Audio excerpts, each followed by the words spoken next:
What's going on, guys? It's your boy James, aka Not Freebie, and it was another glorious week of football, whether it be college football or NFL. It gives us a chance to really, especially with multiple weeks, gives a chance to renew and refresh week in and week out. And after the first couple videos, I have things to correct and adjust, and that's fine. I love correcting and adjusting and making the content better.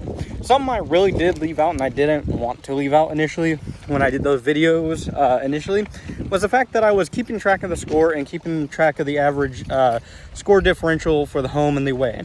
Over the first week 0 and week 1, all the games, 3 on week 0, adding 6, 11, and that would be 14 total games in week 1 and week 0 combined, averaging or combining for a total plus 200 score differential for the home side. So that means if the home side, out of all these games, score 200 more points than the away side, and if you divide that down between the 7 or the 14 odd games, it's 11.76 points per game, or point per game differential. And even within week 2, there was, well, that's 10 games, and it was 149, which is strikingly high. It means that over the games that we'll cover, there was a fair amount of gaps between what the home and the away was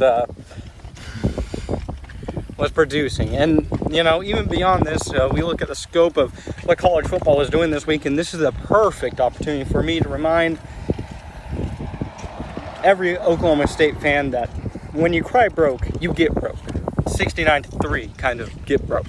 And while I did not cover this because I do not want to torture myself with terrible football, it was a good representation of what these early weeks are in a lot of these lower division or lower conference plays.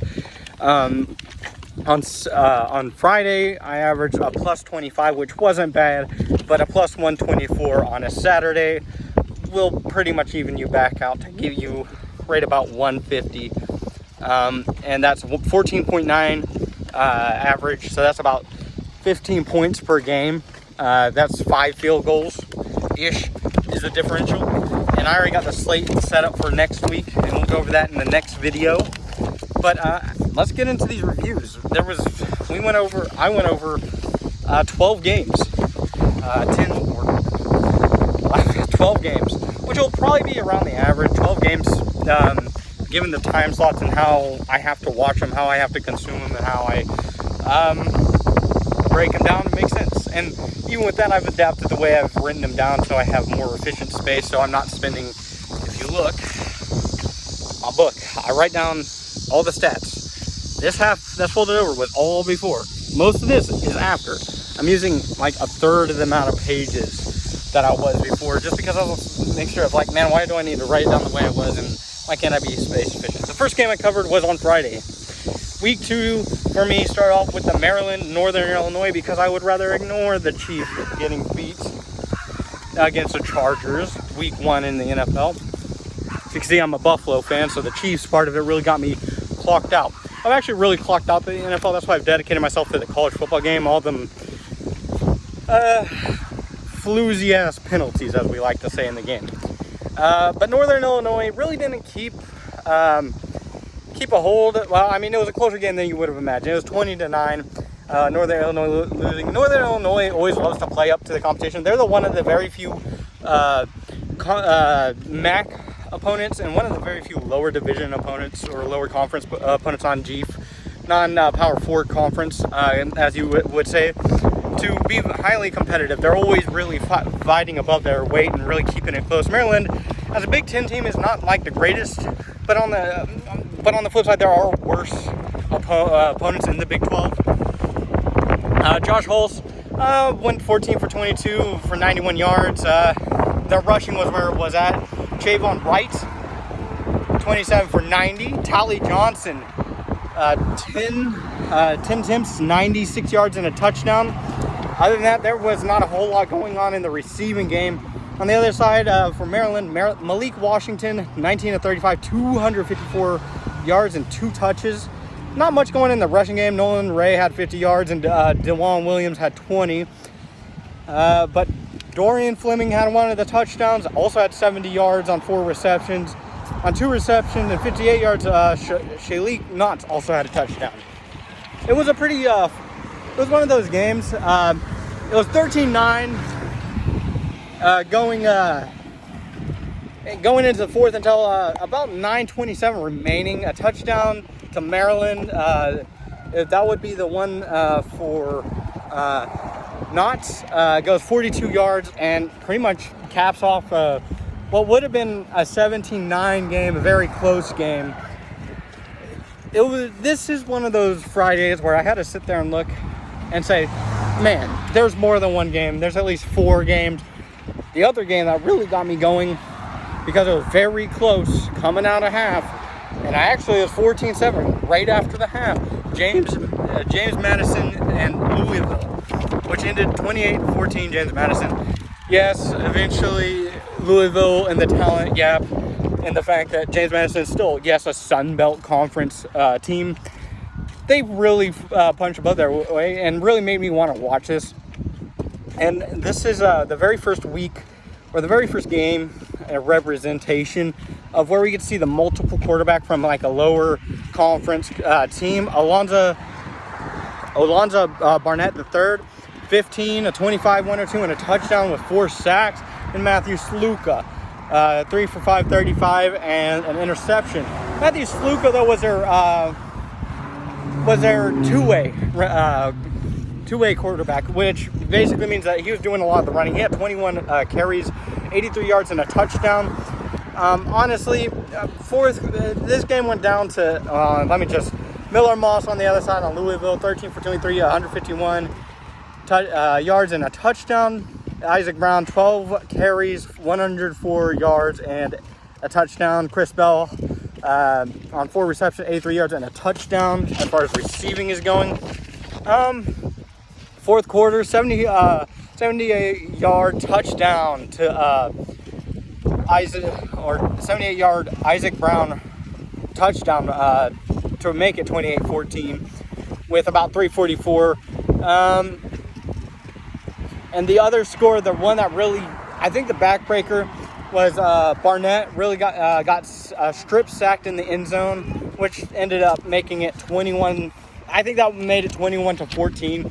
They were tied because James Madison came out ready to strike when it was tied 7-7 going into the half, came out and really, or it was they were up 6-7 and they came out and got a touchdown.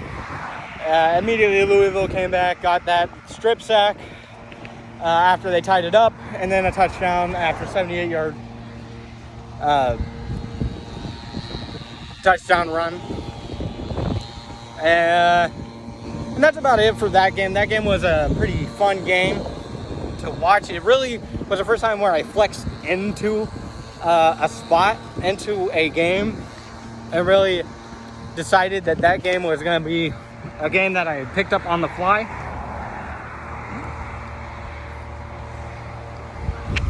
All right, next game. We have Pittsburgh, and we have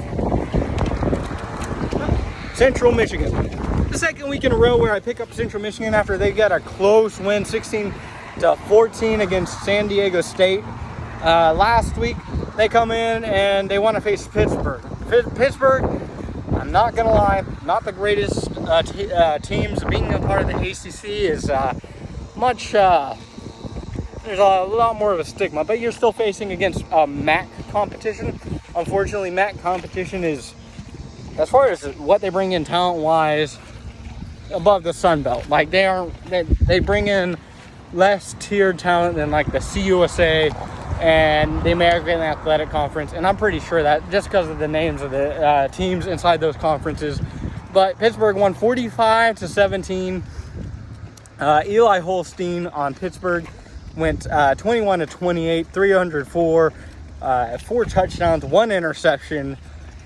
Desmond Reed on the ground went 10 carries, 46 yards. Holstein 4 for 36. And that was about it. There was a couple guys who made Josh Altsman is a tight end, three targets, 3 receptions, 31 yards. The biggest one was Raphael Williams, who had 9 targets, 6 receptions for 121 and 2 touchdowns. On the opposite side, Joe Labas. This is actually the worst and most egregious of I can't figure out a quarterback. There's an old saying that I always hold true. If you have 2 quarterbacks, you have no quarterbacks. And if you have 3, well, I'm going to give you something for free. There ain't no quarterback for you. This is 3 different quarterbacks. We got Joe Labas, Jaden Glasser, and Angel Flores. Jaden Glasser, admittedly, 7 for 9, 78 yards, and a rushing touchdown, which we'll go over. 11 for 14 and 89 yards, and I'm going to say that's a touchdown for Joe Labas. Other than that, there wasn't a whole lot going on. Flores actually was the rushing quarterback, 9 for 18. Other than that, DeCorian Temple was the only reception. They only got 3 receptions, 14 yards, and a touchdown. Other than that, this is one of those games where there was a lot of people getting a lot of receptions and a lot of touchdowns. Justin Hall, well, no, just a lot of receptions. There's a lot of receivers in this game. They're just getting like this 16, 17, 10 yards. You know, it was just a whole bunch of guys getting a whole bunch of yards.